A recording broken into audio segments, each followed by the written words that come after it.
Bienvenue dans la vidéo d'information du Fonds de solidarité de Civicus. Nous avons récemment ouvert l'appel à candidature pour notre 3e cycle et nous voudrions profiter de ce moment pour parler aux membres de Civicus du Fonds de solidarité. Avant de me lancer dans le contenu de la vidéo, je voudrais me présenter moi-même. Je m'appelle Tania et je forme partie du groupe consultatif des membres du Fonds de solidarité de Civicus. Si vous voudriez avoir plus de détails sur mon profil ainsi que ceux de mes coéquipiers, vous êtes les bienvenus à consulter le site web de Civicus. Sans plus tarder, je vais me lancer dans le contenu de la vidéo. Donc, le contenu de la vidéo sera divisé en 2 tranches. Premièrement, nous parlerons des changements dans le Fonds de solidarité et en deuxième lieu, nous procéderons avec les procédures de demande. Aujourd'hui, nous couvrirons en particulier les récents changements apportés au Fonds de solidarité.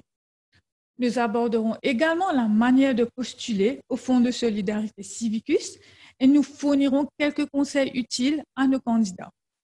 Bon nombre de photos que nous utilisons tout au long de cette présentation proviennent de nos précédents bénéficiaires du Fonds de solidarité. Par exemple, cette photo provient de Vijana Forbes, un de nos bénéficiaires en Ouganda qui a produit un court-métrage exceptionnel sur les disparités entre les sexes et la pauvreté. Donc, pour commencer, qu'est-ce que le Fonds de solidarité? Tous les frais d'adhésion sont versés à ce fonds pour soutenir des projets et les besoins de financement des autres membres de Civicus. Les fonds sont alloués 2 fois par an aux membres de Civicus avec des propositions exceptionnelles. Le but est de promouvoir un sentiment d'appartenance au mouvement mondial pour le changement. Le fonds est disponible aux membres qui éprouvent des difficultés à accéder aux ressources et au soutien nécessaires. Donc, comment fonctionne le Fonds de solidarité? Le Fonds de solidarité est constitué des frais d'adhésion des membres votants de Civicus. Les appels à candidature pour le Fonds de solidarité sont annoncés via des mailers et des réseaux sociaux. Civicus et le groupe consultatif des membres examinent les demandes et sélectionnent les bénéficiaires. Civicus facilite les contrats et les transferts de financement. Les projets et rapports des bénéficiaires sont communiqués aux membres de Civicus. Nous passerons maintenant à la chronologie de la candidature pour le Fonds de solidarité. Le Fonds de solidarité accepte des demandes en février et septembre de chaque année. Le 3e appel à candidature s'ouvrira le 26 février 2020. Les candidatures seront acceptées pendant une période de 6 semaines et les candidats recevront une réponse environ 2 mois après la date de clôture des demandes. Donc, quels sont les critères d'admissibilité pour le Fonds de solidarité? Afin d'être éligible pour le fonds flexible, vous devez être un membre votant ou un membre associé de Civicus. Pour de plus amples informations sur l'adhésion à Civicus, veuillez consulter le lien qui est dans la description. Passons maintenant au changement sous le volet du financement rapide du Fonds de solidarité de Civicus.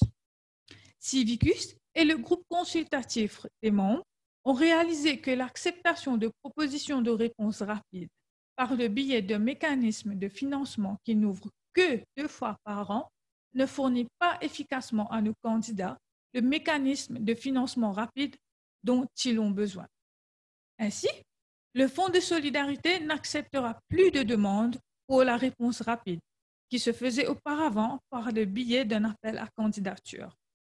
À la place, nous accepterons des demandes urgentes de financement et ceci se fera à travers un processus interne. Continuons avec les changements sous le volet du financement rapide. Ceci implique que si votre espace civique est sévèrement restreint, ou si vos libertés civiques sont opprimées, vous êtes toujours invité à soumettre une demande de financement sous le volet du financement flexible du Fonds de solidarité de Civicus. Cependant, veuillez noter que Civicus nécessitera 2 mois complets après la date de clôture des demandes de candidature pour se prononcer sur votre proposition. Maintenant que nous avons abordé le volet de financement de réponse rapide, nous aimerions clarifier ce qui constitue une proposition de financement flexible. Nous voulons que vous sachiez tous qu'il s'agit d'une catégorie très large et flexible et que nous sommes disposés à accepter de nombreux types de propositions. Dorénavant, l'appel à candidature pour le Fonds de solidarité sera dédié uniquement au volet de financement flexible. Donc, le Fonds de solidarité acceptera des propositions basées sur les projets. Quelques exemples de nos propositions de nos anciens bénéficiaires sont la création d'une application afin de montrer aux jeunes comment demander de l'aide en cas de harcèlement ou d'abus sexuels. Un deuxième exemple est un de nos candidats qui a essayé de développer un programme pour améliorer la diversité et les pratiques d'inclusion parmi les organisations de société civile locale. Voici un exemple de proposition basée sur un projet. Le bénéficiaire, connu comme Inspired Youth Network du Nigeria, a développé un centre artistique où les jeunes ont créé des œuvres d'art dans le but de demander plus de responsabilités de la part du gouvernement.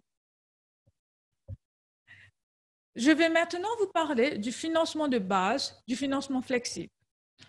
Le Fonds de solidarité acceptera les propositions de financement de base ou sans restriction. Ceci pourra inclure le financement pour soutenir des activités journalières de votre organisation. Cela peut inclure le salaire du personnel, le loyer des bureaux ou les honoraires de consultants. Vous pourriez aussi faire une demande pour le financement pour soutenir la planification annuelle de votre organisation ou tout financement qui soutient la capacité de votre organisation à poursuivre son activisme, son plaidoyer et ses activités. Le financement flexible est également ouvert à la réception de demandes de financement d'activités ou de petites organisations de société civile locale qui ont besoin de petites sommes pour s'engager dans leur travail. Cela peut inclure le financement pour un ticket de bus pour une importante conférence, entre autres. Passons maintenant au conseil pour les candidats par rapport à la soumission de leur dossier pour le Fonds de solidarité.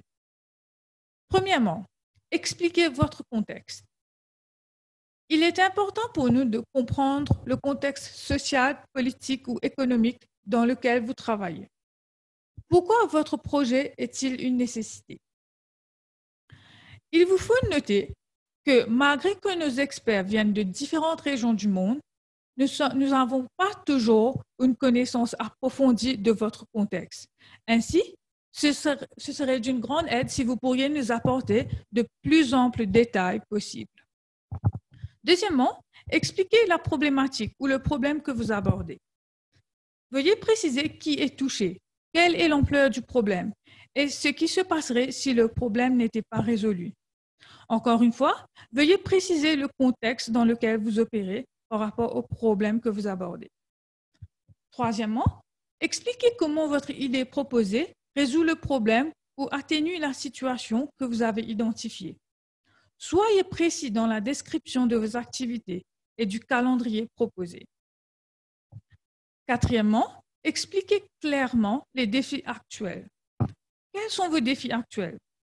Comment le financement a-t-il été limité ou inaccessible pour vous ou votre organisation? Est-ce que votre identité ou le domaine auquel vous vous adressez vous complique la tâche? Y a-t-il d'autres organisations qui y travaillent? D'autres conseils pour la soumission de vos dossiers sont que pour ce cycle, nous utilisons un formulaire de candidature flexible.